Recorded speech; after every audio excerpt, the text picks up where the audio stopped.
hátមួយនេះគេឲ្យយើងស្រាយនៅសមភាពក sin alpha បូក cos alpha លើកជាក្រេឲ្យយើងបង្ហាញឲ្យឃើញថា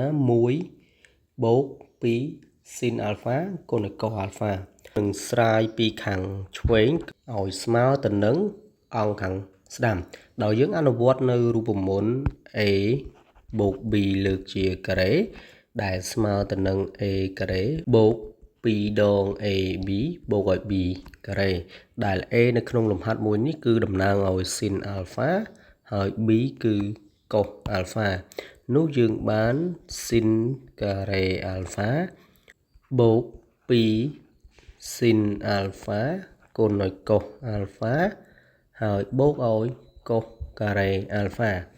ដោយយើងដឹងថា sin ការ៉េ alpha បូកនឹង cos ការ៉េ alpha ស្មើ1បូកឲ្យ2 sin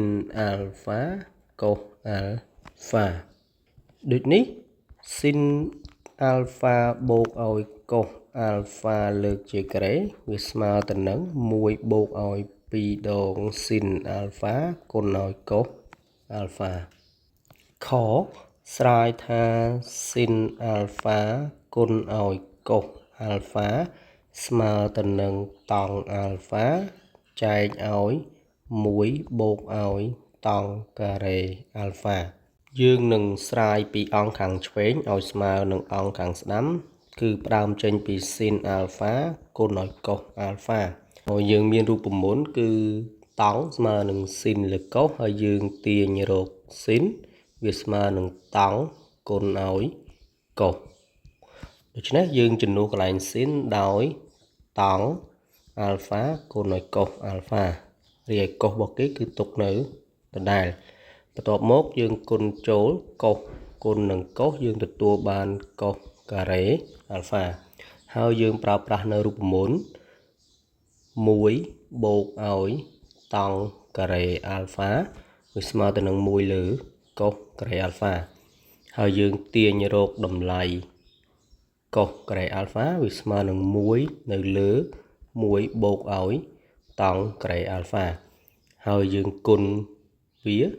យក1គុណឲ្យតង់ alpha បានតង់ alpha លើភាគបែង1បូកឲ្យតង់ការ៉េ alpha ដូច្នេះអ្វីដែលយើងស្រាយគឺ sin alpha គុណឲ្យ cos alpha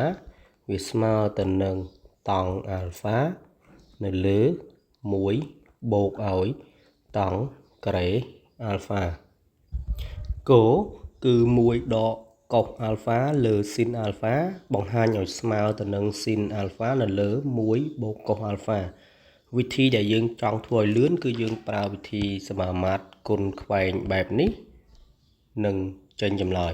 ប៉ុន្តែនៅទីនេះយើងនឹងប្រើប្រាស់នៅវិធីមួយផ្សេងទៀតគឺយើងនឹងយកអង្គខាងឆ្វេងស្រាយឲ្យស្មើទៅនឹងអង្គខាងស្ដាំគឺ1ដក cos alpha នៅលើ sin alpha យើងគុណបន្ថែមភាគបែងនិងភាគយកជាមួយទៅនឹង1បូកឲ្យ cos alpha ពេលនោះភាគយកវានឹងក្លាយទៅជា1ដក cos alpha កាត់តឲ្យ1បូក cos alpha ភាគយកនៅពេលដែលយើងគុណបែបនេះវាចូលរូបមន្តគឺ1ដកឲ្យ cos ការ៉េ alpha នៅលើភាគបែងគឺ sin alpha កាត់ត1បូកឲ្យ cos alpha ហើយយើងជំនួសភាគយកដោយរូបមន្ត sin ការ៉េ alpha បូក cos ការ៉េ alpha ស្មើ1នៅពេលដែលយើងទាញរក sin ការ៉េ alpha វាស្មើទៅនឹង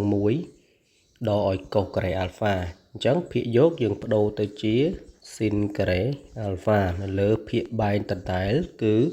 sin alpha កាត់តា1បូកឲ្យ cos alpha យើងសម្រួល sin ចោល1ភាគយកនៅសល់ sin alpha ភាគបែងនៅសល់1បូកឲ្យ cos alpha ដូចអង្គខាងស្ដាំដូចនេះអ្វីដែលយើងស្រាយគឺ1ដកឲ្យ cos alpha នៅលើ sin alpha វាស្មើទៅនឹង sin alpha នៅលើ1បូកឲ្យ cos alpha